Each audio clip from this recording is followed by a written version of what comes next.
कुर्मियों को लेकर मैं अपना स्टैंड पूर्व में भी क्लियर कर चुका हूं, आज भी क्लियर कर रहा हूं। मैं उनके शेड्यूल ट्राइब में जो मांग है उसका समर्थन करता हूं। आज अगर आप बात करें तो 4,32,00,000 के लागत से ये आवास बना है। अगर जयराम महतो नहीं लेता है तो आपको जानकारी होना चाहिए, आज इस राज्य में कई ऐसे मंत्री हैं जो लगभग 2 आवास लेके बैठे हैं, 3 आवास लेके बैठे हैं। तो जाहिर सी बात है किसी वीआईपी के पास चला जाए। धोनी जी से हमारी कोई मुलाकात नहीं हुई है, लेकिन ऐसा नहीं कि मुलाकात नहीं करना चाहते। हम भी उनका बहुत बड़ा समर्थक हैं और बिल्कुल उनके छक्कों के, उनकी कैप्टेंसी के, उनके हर एक कार्य की हम भी प्रशंसक हैं। अगर कभी मिलेंगे तो हम अपने पोस्ट पे खुद सार्वजनिक करेंगे कि आज हम धोनी से मिले। तो झारखंड राज्य बना ही उसी रास्ते से, तोड़ फोड़ से, बंदी से। इसीलिए उस सवाल को विराम दीजिए कि जिस दिन ये विधेयक पारित होगा इस सदन में कि विधायक की सैलरी 2,13,000 ना होकर 60,000 होगी, एक चतुर्थ तृतीय वर्ग कर्मचारी के समान, पहला विधायक का हस्ताक्षर जरा के जो माननीय विधायक हैं उन तक ये संदेश पहुंचा दें कि अपनी नजर को कम से कम खोलें।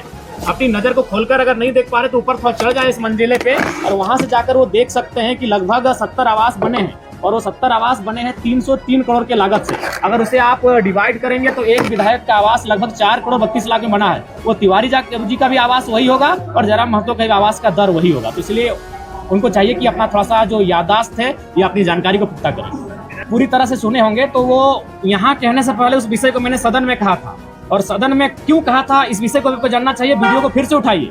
सदन में लगभग 3 सत्ता पक्ष के नेताओं ने मैया सम्मान योजना पर बहुत ज्यादा बहस किया था, महिमा मंडन किया था। तो मैंने ये तर्क दिया था कि आप 2,500 रुपए पर महिमा मंडन कर रहे हैं और आप सैलरी 2 लाख का ले रहे हैं, आप टीएडीए लाख का ले रहे हैं, तो आप भी इनको में कटौती कीजिए, इन सुविधाओं का त्याग कीजिए। आज मैं फिर कह रहा हूँ कि जिस दिन ये विधेयक पारित होगा इस सदन में कि विधायक की सैलरी 2,13,000 ना होकर 60,000 होगी, एक चतुर्थ तृतीय वर्ग कर्मचारी के समान, पहला विधायक का हस्ताक्षर जयराम महतो का होगा। मैं आज पुनः कहूंगा, जिस दिन ये विधेयक पारित होगा, जिस दिन ये त्याग होगा, पहला विधायक हम होंगे।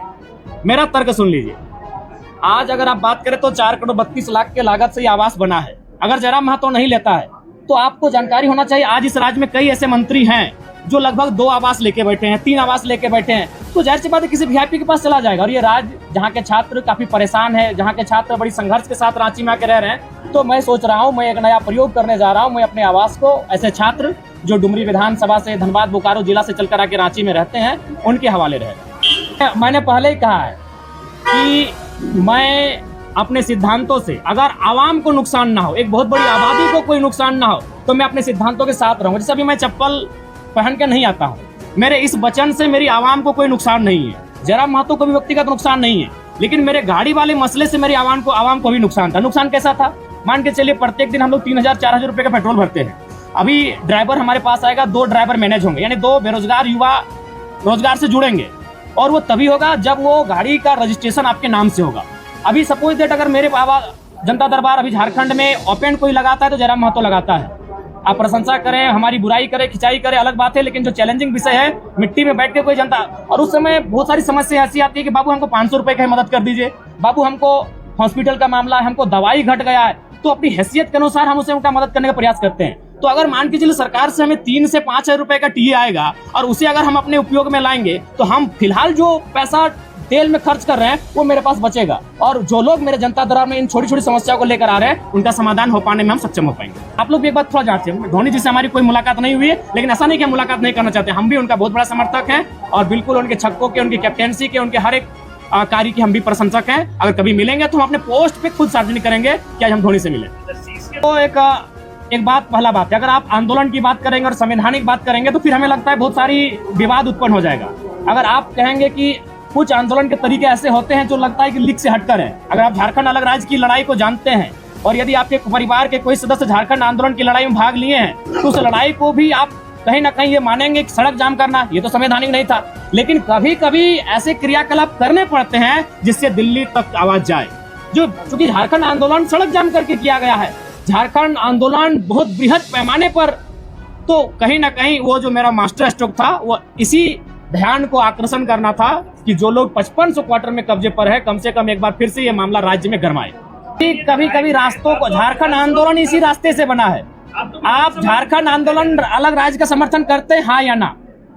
तो झारखंड राज्य बना ही उसी रास्ते से, तोड़ फोड़ से, बंदी से। इसीलिए उस सवाल को विराम दीजिए। आगे अभी 30 सेकंड पहले बोले कि हम झारखंड राज्य का समर्थन करते हैं, तो मैं बताना चाहता हूं, चूंकि मैं एक आंदोलनकारी का बेटा हूं, झारखंड राज्य सड़क जाम करके लिया गया, इसलिए सवाल कब रखिए।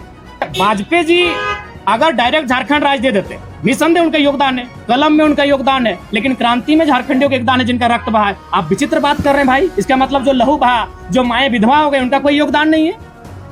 मैंने कब कहा वाजपेयी जी का योगदान नहीं है? अगर उस हिसाब से आप कहेंगे तो भारत बनाने में लॉर्ड माउंटबेटन का भी योगदान है, क्योंकि वो जाते जाते कलम पंडित पावर ऑफ क्या कहते हैं, ट्रांसफर ऑफ पावर, सत्ता का हस्तांतरण करके गए थे लॉर्ड माउंटबेटन। तो उस हिसाब से अगर देखा जाए तो आप ये कहेंगे कि नहीं, क्रांतिकारियों का नहीं, लॉर्ड माउंटबेटन का योगदान है भारत को बनाने में।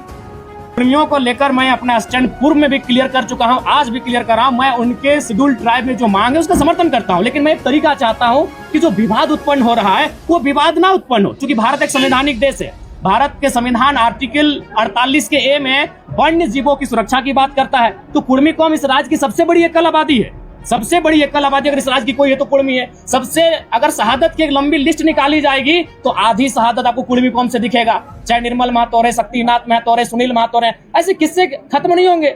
तो वो कौम जिसने इस राज्य को बनाने के लिए अपना लहू तक बहाया है, वो कौम जिसकी जमीनों पे टाटा है। अरे भाई, आज आपके कोई ना कोई रिलेटिव टाटा में जॉब करते हैं तो जानिए वो जमीन कुर्मियों की है, चाहे टाटा घाटोर है, टाटा जमाडोवा है या टाटा सिजवार है। आप नहीं करते, आपके मौसा करते हैं, मामा करते हैं, फूफा करते हैं, वो जॉब कुर्मियों की जमीन पर है अगर आप टाटा में करते हैं। क्योंकि टाटा की 95% जमीनें जहाँ खनन का कार्य होती है वो कुर्मियों की है, चाहे टाटा घाटो रामगढ़ रहे या टाटा जमाडोवा धनबाद रहे या टाटा सिजवा धनबाद रहे। तो इसलिए भैया उस कौम ने जमीनों को भी दिया है, जानों को भी दिया है, और आज अगर वो संरक्षण मांग रही है तो उसमें किसी को आपत्ति नहीं होनी चाहिए। हाँ, मैं रास्ता चाहता हूँ कि जब राज्य सरकार अनुशंसा करे केंद्र को कुर्मियों को एसटी में शामिल करने का, और जब केंद्र से वो लिस्ट वापस आए तो राज्य एक काम करे, जो लोग पूर्व में शेड्यूल में है उनको वहां रहने दिया जाए, और इनके लिए एक नया column, farming tribe, agriculture tribe, एक नया ट्राइब का कॉलम लेकर आए और इनको संरक्षण दिया जाए। ये लड़ाई आरक्षण की नहीं है, ये लड़ाई संरक्षण की। उनको बोलिए इतिहास को पढ़े, अपने इतिहास को पुख्ता करें।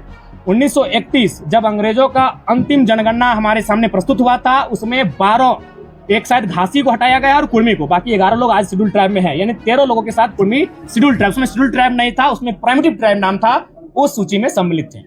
बिल्कुल समर्थन करते हैं एक आदिवासी कौम, क्योंकि इस राज्य का निर्माण ही एक आदिवासी राज्य के रूप में हुआ है और आदिवासियों की भावना सरना धर्म कोड पे आधारित है। अतः उनका इस धर्म कोड की मांग को सरकार पुरजोर तरीके से लागू कराने के लिए पहल करे। धन्यवाद, जोहार, नमस्कार।